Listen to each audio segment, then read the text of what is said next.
শেষ ঠিকানা যদি ৩.৫ হাত মাটি হয়, তাহলে কিসের তো ক্ষমতার দাপট?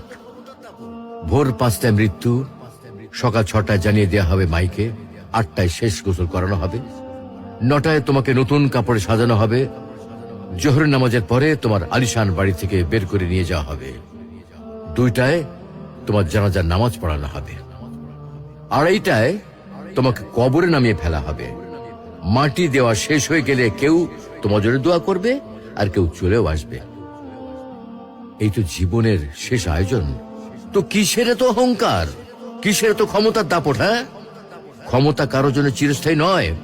অন্যায় ভাবে কাউকে ঠকালে একদিন ঠিক নিজেকেও ঠকতে হবে, এটাই নিয়ম। হ্যাঁ, এটাই নিয়ম। ভোরের সূর্যোদয়ের আলোতে যে পৃথিবী আলোকিত হয়, সন্ধ্যার সূর্যাস্তে তা আবার হারিয়ে যেত দেখি। অসত্য দিয়ে সত্যকে কখনো ঢেকে রাখা যায় না।